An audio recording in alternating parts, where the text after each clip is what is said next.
6h59, diarreia crônica, cólica abdominal, perda de sangue nas fezes e emagrecimento são alguns dos sintomas relacionados às doenças inflamatórias intestinais que acometem, acreditem, cerca de 5 milhões de pessoas em todo o mundo. Não é só você que está em casa me ouvindo não, viu? Nos últimos anos, houve um aumento de prevalência e incidência dessas doenças na população brasileira. Para aumentar o debate público em torno do problema e sensibilizar a sociedade da importância do diagnóstico precoce e do tratamento correto para a melhoria da qualidade de vida dos pacientes, foi criado o Dia Mundial da Doença Inflamatória Intestinal, celebrado ontem, dia 19 de maio.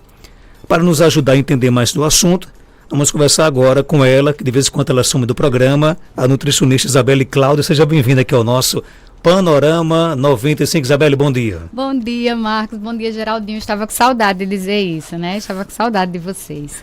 É um prazer estar aqui, né? E estamos aqui nessa luta do Maio Roxo, que é um mês voltado para a conscientização das doenças inflamatórias intestinais. As pessoas, nem todas elas sabem que isso existe. São doenças, né, que precisam de cuidado médico. E por isso que nós profissionais, né, e pacientes portadores de doenças inflamatórias intestinais, neste mês se reúnem e tentam fazer com que a população descubra e entenda o que acontece com as doenças inflamatórias intestinais, tá? Então, você vê muito movimento na internet, no Instagram, as associações voltadas para as doenças inflamatórias. Então, existe um movimento bem interessante para que as pessoas, exatamente para a visibilidade dessas doenças, tá, Marcos? Então, como nutricionista, especialista em nutrição e gastroenterologia, né, estou aqui, trabalho com as doenças inflamatórias intestinais, então estou aqui também para trazer um pouquinho e esclarecer. A introdução de Marcos foi fantástica, né? Então, esclarecer um pouquinho sobre essas doenças e alertar a vocês, porque outro dado, Marcos foi muito feliz quando disse 5 milhões de pessoas no mundo e tende a aumentar cada vez mais. No Brasil, todos os anos se descobrem 15%, né? Um aumento de 15% dessas doenças diagnosticadas. E se acredita que elas são muito subdiagnosticadas, ou seja, que muitas pessoas têm, mas não é diagnosticada. E fazem uma média para que o início do início dos sintomas de uma pessoa até realmente ser diagnosticada tem uma média de demora de 3 anos e meio, gente. Olha como é muito tempo uma pessoa com sintomas para descobrir a doença, tá? Então, por que isso acontece, Isabelle? Muitas vezes é a falta de acesso, né? O que se enxerga muito é a falta de acesso das pessoas ao médico, né? A um especialista, aos exames de diagnóstico, tá? Então, o que a pessoa pode ter? Marcos já deu uma introduçãozinha, mas assim, sintomas como dor abdominal frequente, diarreia frequente. Alguns pacientes, né, podem cursar aí com a constipação, mas geralmente é uma diarreia. Em alguns casos, como na retocolite, apresenta sangue nas fezes, o Crohn também, só para deixar claro. As doenças inflamatórias intestinais, conhecidas como doença de Crohn, as mais conhecidas, né, doença de Crohn e retocolite ulcerativa, tá? Então, dor abdominal frequente, essa distensão abdominal, como se a barriga estivesse bem volumosa, né? Gases excessivos, aí você pode cursar com diarreia e sangue nas fezes. Então, é uma diarreia que você tem constante, não é aquela diarreia que você teve uma semana, tá? Às vezes você tem uma semana de diarreia, não é diagnóstico para isso, tá, gente? Então, você pode ter também sintomas extraintestinais, como alguns sintomas que lembram uma artrite, certo? Sintomas de pele, nos olhos, né, um ardor, uma vermelhidão. Então, assim, muitos sintomas estão relacionados, né, refere muito à doença de Crohn, uma dor do lado direito, mais abaixo do ventre aqui, do abdômen, e a retocolite geralmente do lado esquerdo. Não é parâmetro, tá, gente? Mas esses são alguns fatos, alguns sintomas clínicos que podem ajudar no desenrolar aí desse diagnóstico. O médico é o profissional responsável pelo diagnóstico. Então, o médico vai solicitar para o paciente que ele suspeita que pode ser uma doença inflamatória, exames de imagem, como colonoscopia também, né? Alguns exames de imagem, a colonoscopia, né? A endoscopia, para ver aí se existe a doença, associado também a exames bioquímicos, tá, gente? Então, assim, não é uma coisa fácil e rápida o diagnóstico das doenças inflamatórias intestinais. Por isso que a gente pede. Se você tiver esses sintomas, procure um médico. E muitas vezes essa demora de diagnóstico se dá também porque se confunde muito os sintomas dessa doença com outras doenças intestinais, como, por exemplo, a síndrome do intestino irritável, né? Então, se confunde muito. Lembrando que a retocolite, gente, ela só vai dar na porção final, no colo, no reto, né? Nessas partes do intestino. Já a doença de Crohn, ela pode dar desde a boca até o ânus, tá bom? Então, assim, a doença de Crohn, ela é mais extensa, digamos assim. Ela pode ser mais extensa. Isabel, de que forma a alimentação ela pode influenciar na gestão dos sintomas das doenças inflamatórias? Perfeito, Marcos. Deixa eu contar uma história para vocês. A dieta, ela não trata a doença de Crohn, ela não substitui, não é questão de não trata, ela não substitui o tratamento medicamentoso. Então, quando você é diagnosticado com uma doença inflamatória intestinal, é uma doença que não tem cura, tá?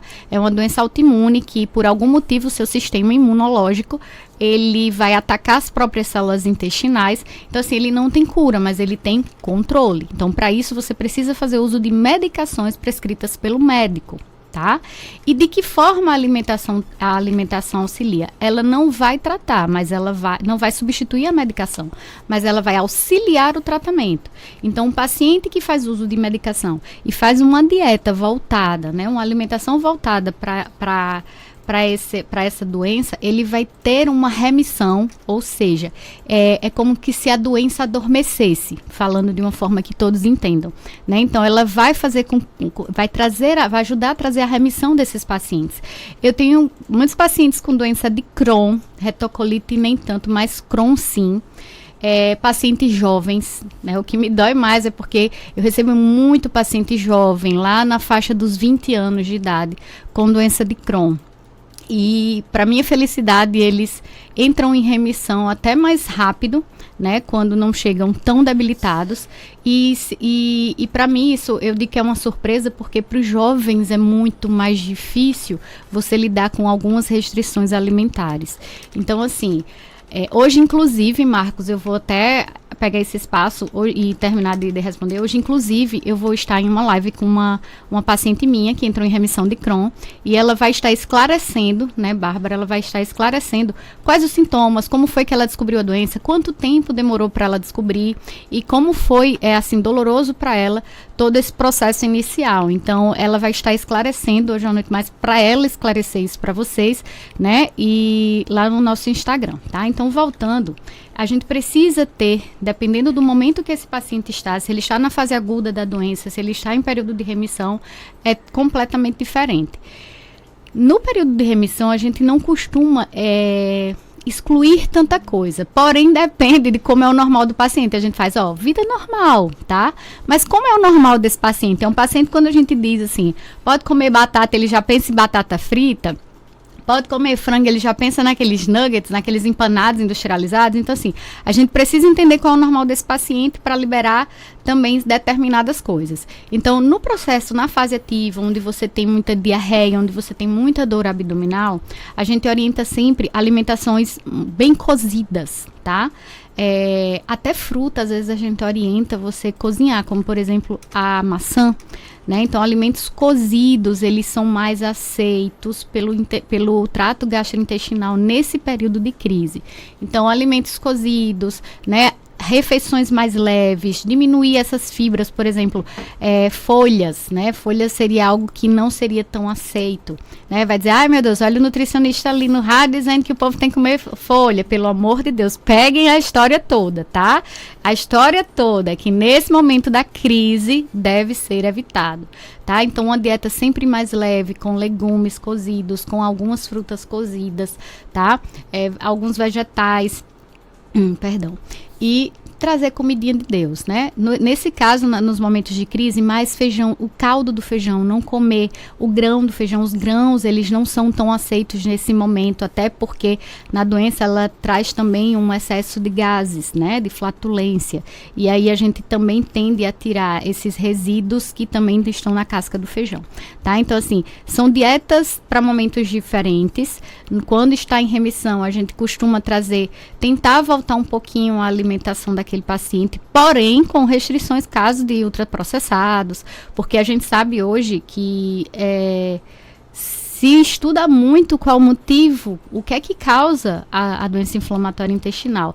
E sabe-se que é condição genética, né? Você ser um candidato geneticamente, digamos assim, associada a questões ambientais, que aí leva a alimentação, estresse, uso de medicamentos. A gente tem, por isso, gente, que hoje em dia se fala muito na precaução de excesso de uso de antibióticos, principalmente em crianças, porque o uso excessivo de antibióticos também pode ser um gatilho para o desenvolvimento de doenças inflamatórias intestinais, porque muda toda a microbiota intestinal, tá?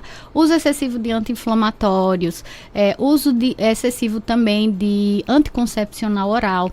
Então, assim, se você tem a genética e você associa também com essas condições ambientais, o cigarro, a poluição, né? Que hoje a gente tem muitas vezes a poluição, a gente não está imune a isso. Mas muitas questões estão envolvidas com essa questão ambiental, o sedentarismo, a alimentação errada, estresse, falta de sono. Então, são fatores que se somam às condições genéticas para o desenvolvimento da doença. Tem pergunta aqui no nosso WhatsApp, 992053030. Vamos lá, trazer aqui a participação aqui do nosso ouvinte. Bom dia. Isabela, eu não estou sentindo nada. Há mais de anos que eu fui aí com a senhora e meu problema era o enzimas mesmo. Eu não sinto nada, não sinto mais nada no meu intestino. Não é uma pergunta, depoimento da dona Delmira, né? Ai, adoro, dona Delmira, mãe de Geraldinho. Que bom, meu amor, que a senhora está bem. Graças a Deus, graças a Deus. Um beijo grande. Isabelle, qual a importância do diagnóstico precoce para o tratamento das doenças inflamatórias intestinais? Marcos, a demora do diagnóstico das doenças inflamatórias intestinais, ela pode trazer complicações, né? Principalmente quando eu falo da doença de Crohn, né? Além das deficiências nutricionais que essas doenças causam, vocês pensem, elas acontecem a nível intestinal e a doença de Crohn pode acontecer desde a boca, né, também, mas elas acometem alguns lugares que são importantes para a absorção de nutrientes. Então, existe muito a fadiga, né, a perda de nutrientes, então a debilidade do estado nutricional está muito frequente nesses pacientes. Perda de peso, porque ou você tem medo de comer, ou você não tem essa absorção eficaz, então você também desnutre, certo? Então, e também complicações na doença de Crohn, você pode ter também uma obstrução intestinal, estenoses, então assim, pode existir complicações mais sérias, que aí muitas vezes alguns pacientes, eles só descobrem que são portadores de doença inflamatória intestinal no momento de uma cirurgia de urgência por uma obstrução intestinal. Então assim, a demora do diagnóstico também ela pode trazer complicações. Então, por isso, se você tem sintomas recorrentes de dor abdominal, fadiga, diarreia constante, se tem perda de sangue pelas fezes, né, se tem associado a tudo isso também algumas manifestações extraintestinais ou não, né? Você precisa procurar um médico para solucionar aí e ter um diagnóstico mais rápido. Abraçar aqui o nosso querido Tiaguinho Santos, né? Ele pergunta, Isabelle, até qual ponto a prática regular de exercício físico contribui na prevenção e tratamento de doenças associadas à inflamação intestinal, principalmente a musculação? Deixa eu contar. Eu amo dizer uma história que é assim, a gente quando faz, principalmente exercício de força como a musculação, né? A gente pensa que a gente trabalha só nossa musculatura, nosso músculo intestinal, nosso músculo liso, ele precisa também estar se exercitando, vamos dizer assim. Então, a partir do momento que você faz uma atividade física, e obrigada, Tiaguinho, beijo, viu? A partir do momento que você faz uma atividade física, você não estimula só seu músculo esquelético, você está trabalhando também seu músculo intestinal, você melhora a questão de evacuações, né? Tem pessoas que têm um trânsito intestinal bem complicado, né? Bem lento, tem a constipação e elas se beneficiam muito também da atividade física. Então, um dos fatores, Tiaguinho, para desenvolvimento, né, que em vários estudos tem, para desenvolvimento de doenças inflamatórias intestinais, é exatamente o sedentarismo. Então, assim, a atividade física, né, associada à mudança de hábitos de saúde no geral, como alimentares, sono, estresse, eles são benéficos demais, tanto para a prevenção das doenças inflamatórias intestinais, quanto durante o tratamento. Então, meus pacientes, eles são orientados sim a fazer atividade física, né? Por quê? Porque você precisa trabalhar seu músculo. E, principalmente, tem um médico que ele é americano. Hoje em dia, ele trabalha muito com doenças inflamatórias intestinais, porque desde os seus 9 anos, é Paul o nome dele, desde os seus 9 anos ele faz cirurgias para doença inflamatória intestinal e ele já perdeu quase a sua totalidade do intestino. Ele faz uso de bolsa, de colostomia, né? E ele fala muito sobre suas internações e ele tenta manter sempre uma massa muscular muito elevada, porque no momento da internação ele tem uma perda muscular muito absurda e a gente sabe que o músculo é um órgão muito ativo. Então, o que é que ele hoje é voltado muito para a área também da alimentação, para lidar com os pacientes com doença inflamatória intestinal mais agravados, né? E ele sempre estimula essa coisa da atividade física e do aumento da massa muscular. E ele sempre faz esse antes e depois, como é que ele sempre, antes de entrar em um procedimento e quando ele sai, né, o quanto de massa muscular ele perde. Então, assim, a gente precisa manter nosso corpo também nutrido com essas perdas de nutrientes, com essa suplementação, tá? E atividade física. Tem mais pergunta aqui no nosso WhatsApp, 99205-3030, bom dia.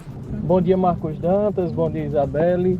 Fui diagnosticado com doença de Crohn há 3 anos e tenho 1 ano de remissão. Eu nunca me preocupei para fazer algum tipo de suplementação.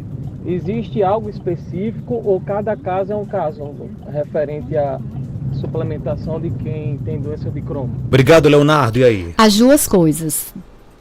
Existe algo específico e existe algo individual. O que seria o algo específico? Nessas doenças, pela diminuição de absorção de algumas vitaminas e alguns minerais, a gente precisa suplementar em alguns casos, né? B12, exatamente porque Crohn, às vezes, ele tá lá, acomete um pouquinho o ilho, né? Que é o lugar do intestino onde a gente absorve B12. B12, ácido fólico, vitamina D também. E hoje a gente vê que vitamina D, ela muitas vezes é usada em doses medicamentosas pelos médicos, tá? Porque se observa benefícios em redução de sintomas, tá? E rapidez para que se entre nessa remissão. Vitamina C, zinco, tá? Então a gente tem zinco, vitamina C, vitamina A, a gente tem também o ferro é muito importante, a B12 é extremamente importante. E se você faz uso de algumas medicações, como pessoas em crise, né, na fase aguda da doença, ela também com o uso do corticoide precisa suplementar o cálcio, tá? A vitamina D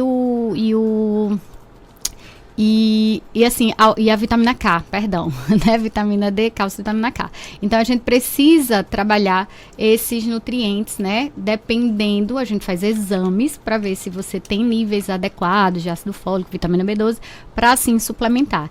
E também a questão das proteínas, caso você tenha perdido muita massa muscular. Como você está em remissão, né? Então, não está com esse problema de redução de massa muscular, mas sempre estimular esse ganho de massa muscular. Isabelle, obrigado por sua participação. Onde é que a gente lhe encontra aqui em Caicó? Eu que agradeço, Marcos. Lá na Galeria Malvina, em frente à Prefeitura Municipal, né, na sala 204. E o telefone para contato é 9604-0655. Só repetir, 9604-0655. 0655, rápido, é isso? Né? E o Instagram é nutricionista.isabelle. E queria realmente convidar vocês que não conhecem as doenças inflamatórias intestinais hoje, às 6 horas, né, às 18 horas, estarei com Bárbara, uma paciente portadora. No seu Instagram? Sim. Portadora de doença inflamatória intestinal e vai conversar um pouquinho com vocês de como ela descobriu, quais os sintomas que ela tinha no momento. Ela é bem jovem e eu acho que pode ajudar um pouquinho a vocês. Obrigada, legal. Viu, gente? 7 horas, 18 minutos. Já a gente volta com mais informações aqui no nosso